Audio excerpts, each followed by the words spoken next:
BYD Atto 1, BYD Atto 2, Zeekr 7X delivered, chart of the week, and more. Hello and welcome to EV Loop, powered by Carloop. I'm Adrian Maidment. And I'm Akhtar, your host. G'day Riz, how's it going? Hey Adrian, good to be on again. We've got quite a few things from the affordable end to premium SUVs being delivered. It's all in this episode. Yep, we'll get straight into it, because we're sort of in the, probably the big story that might, well, there's lots of big stories. Atto 1, Atto 2, BYD, you have driven. What are your thoughts? Let's start with just a little quick overview of the differences between the two of them. I had a chance to head down to a proving ground in Victoria called Lang Lang, which is sort of in Gippsland on the way to Phillip Island, for some familiar with Victoria. And we got to drive a few of the BYD products. Some of the more interesting ones which I found was the Atto 1 and the Atto 2. Now these are supposed to be, one is dubbed to be Australia's cheapest electric vehicle, and then you have the Atto 2, which is going to be BYD's cheapest electric SUV on the market. Now, we don't know what the prices are, so I got to drive both of those vehicles, and pricing is yet to be revealed in the coming weeks. So Atto 1 is sort of like a city hatchback. Got to drive the premium version of that car. Quite nice on the inside. Doesn't feel, let's call it, clunky. So, you know, what some may expect from cheap and cheerful cars. Quite well kitted. Has the BYD's sort of smaller screen, but it's bigger compared to a lot of other cars. A lot of tech inside for its price, or for its expected price. And it's quite fun. It's quite fun to drive around. We drove it around sort of the main sealed sections of the Lang Lang proving ground, and yeah, it handled well. Had to do a bit of, drive around cones and see what it's like in terms of how agile the car is, and it did all of those things really, really well. I have driven it before in May in the left-hand drive configuration in China, but this time getting to drive the right-hand drive version, you sort of feel more like that's what you're going to get in our market.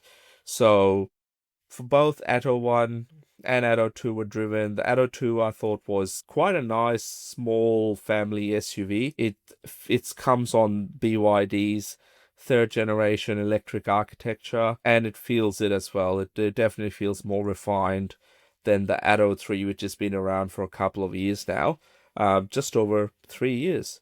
So it is a newer sort of generation vehicle, has all the things that you can expect out of a BYD.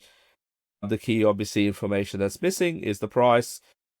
I'm sort of expecting it to be around mid-30,000s as a starting price, getting closer to the Atto 3's price of $40,000 in possibly if there's multiple variants, the top variant would be getting closer to that. So both of those vehicles are now going to be the benchmark when it comes to affordable end of the market for small electric SUVs as well as electric hatchbacks. So watch this space. I'll get a chance to drive them when we're allowed to have them on our roads in the next couple of weeks. But initial impressions are very well built, well engineered vehicles. Let's wait for the pricing and full details on the variants that they'll be coming in. When are they supposed to come on for sale? Couple of weeks' time now, so I'm not too sure of the exact sort of date, but given that they've sort of showcased them already, you can register your interest online on BYD's website in Australia, so it feels like it's not too far, certainly on this side of Christmas. Okay, a car you did get to see the price of and was delivered recently was the Zeekr 7X in Sydney. That's right. So Zeekr, the last week or so, has had a pretty big week with the most important model so far to launch in our market. It sort of came in the right sort of time. They've just celebrated their first year of the official Australian launch, and now they have three vehicles, the X, the 009 People Mover, and the 7X. And X, of course, has had huge demand.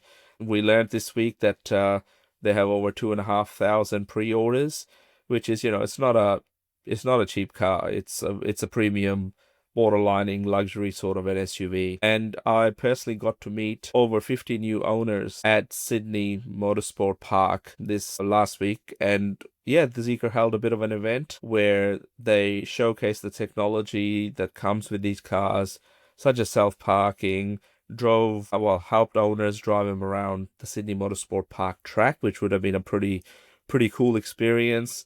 There was a lot of Q&A, questions and answers around the new car. I was on the stage getting a chance to share some of the insights on what technology is on the inside, but also answering any questions that new owners may have had. A lot of them obviously are pretty excited, and they sort of shared their journey around what they were considering, the different EVs that they were waiting for, and then why they ended up sort of choosing the Zeekr 7X. And why, Riz? Why? Multiple things. I think technology is a key one. It's for some people, it's the fact that it's got the headline of Australia's fastest charging EVs. Others just really like the look of the car. Some people are very impressed by the technology on the inside and how minimal it sort of looks. What was another surprising bit was a few of the new owners that I spoke to are coming to the Zeekr 7X from premium or luxury European brands. So your Audis, BMWs, Mercedes, and others. So that was a good, interesting bit of insight that they are buying something that, is up there in terms of the premiumness and luxury, but a whole lot more tech that those other brands were not able to deliver on. So they'll be trading those cars in for a Zeekr 7X. Another key sort of trend that I learned was, that green that they've got is one of the most popular colors, and white is the least popular color. 70% of the pre-orders that they've had have been from people who are going to be getting into their first electric car, which is also pretty unique as well in all of it. Oh, yes, I was going to ask you that if they were first-time buyers of an electric vehicle or they'd switched. Yeah, so definitely first-time buyers, over 70% of them. So I guess, close to 30% are switching from an existing electric vehicle. It's pretty positive to see that, people are coming in and they're trusting a brand like Zeekr, which has only been, as I said, just celebrated its first birthday. So the Zeekr Australia team has done a pretty good job in building that sort of trust that goes off the back of, new EV buyers, but also first-time Zeekr customers as well. But, what I really liked was that, how heavy and engaged those owners were in Sydney, and I'm sure it was the same case across the rest of the country. Customers are feeling pretty special in terms of being one of the first to pick these cars up, but also getting to do things that, you wouldn't normally do at a vehicle pickup process if you're just at a dealership. So it was a dealership type of an event, but I think people had quite a good time, and I guess social media has sort of been going off since then around those owners picking up their cars and sort of supporting others that are about to pick theirs up in the coming months ahead. Oh, we'll move on to chart of the week, Riz. Chart of the week. What's the chart? So we have Australia fast charging infrastructure again, because there's been a lot of activity over the last couple of weeks with newer sites opening around the country. Some are connecting some pretty big gaps that we had in different parts of Australia. So we're approaching 1,450 fast charge country. Just to put into perspective, in the beginning of 2024, so just under 2 years ago now, we had 830 sites. We are nearly at 1,450. So pretty impressive growth. There'll be bigger and bigger sites being built. And one key trend that I think we need to just quickly talk about is the affordability factor. So a lot of charging infrastructure operators trying to understand what consumers or EV drivers are willing to pay for here in Australia. Some are trialing time of use. So if you sort of charge in the middle of the day, it's a little bit cheaper, or off-peak rates are a little bit cheaper. But then there's others that have really jacked the prices up, getting close to 80 or 90 cents a kilowatt hour, which, can make it prohibitive for some EV owners who bought the vehicle thinking charging is a little bit cheaper. So I'm hoping with more competition that will get better.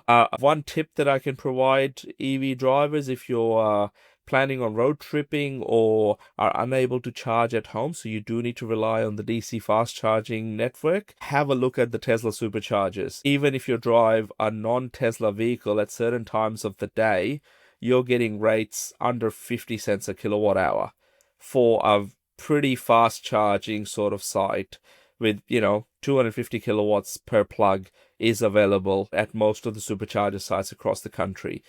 So yeah, just worth keeping an eye out. If you drive a Tesla, it's a no-brainer because they're just, if you can find a supercharger site along the way on your road trip, pull over. There's always plenty of stalls, pretty easy to plug in. But if you drive a non-Tesla as well, I'm seeing a lot more non-Tesla drivers choosing to charge at a Tesla supercharger site purely because availability, reliability, and the price at certain times of the day just becomes a bit of a no-brainer.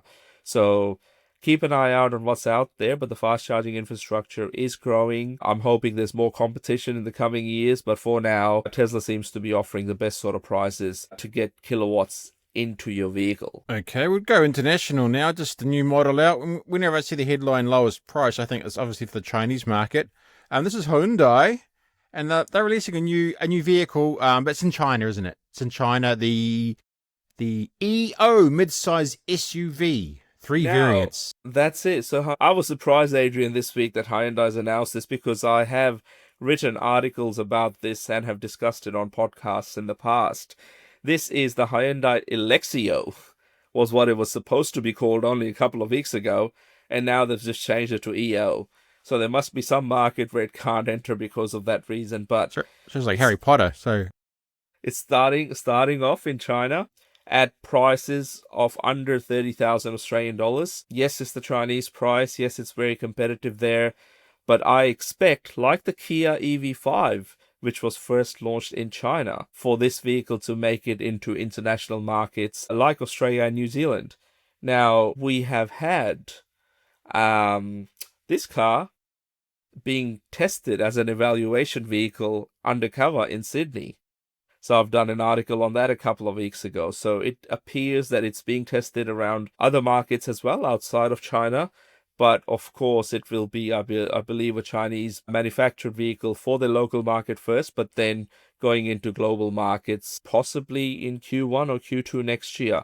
So watch this space, but starting prices are under $30,000. And it's also using a battery from FinDreams, which is a company that is a subsidiary of BYD that makes the batteries for BYD vehicles.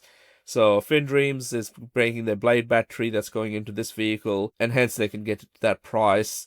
So yeah, watch this space. Hyundai, I think, and Kia are going to be bringing out some pretty interesting models in 2026 into the Australian market. And speaking of interesting models, you better see a lot at the Sydney EV Motor Show coming soon, Riz. That's right. So it's just over a week away now, Sydney International EV Motor Show, October 31st to 2nd of November.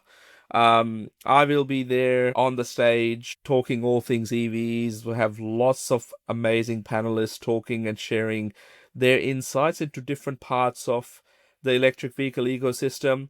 But most importantly, there will be quite a few Australian unveils of new electric vehicles, as well as, so many different vehicles to test drive all under one roof.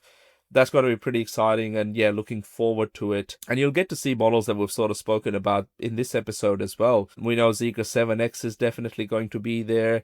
There's other models from XPeng, Volvo, Leap Motor, JQ, which is a Chery brand, and many, many other sort of brands that are going to be exhibiting as well. So if you happen to be in Sydney, check it out. Otherwise, we'll leave a link in the description for you to get some tickets. And I think we still have the buy one, get one free offer going on. So check that out if you want to come and attend. But if you do, come and say hi. I'm sure we'll have a lot to share at the show itself.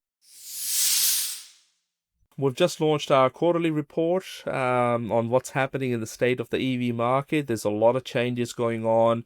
We've included things like autonomous driving because Tesla with their FSD, there's a bit of news on that, but globally there's a lot of changes happening, as well as, the charging infrastructure, the state-by-state breakdown of how is the EV uptake traveling in different parts of Australia, and where we need to pay a bit more attention to as well. So, yeah, looking forward to sort of, getting some of those insights out there, but, we've got them available for industry to basically everything all in one place with detailed analysis as well, so they can make some really informed decisions because this space is about to take off.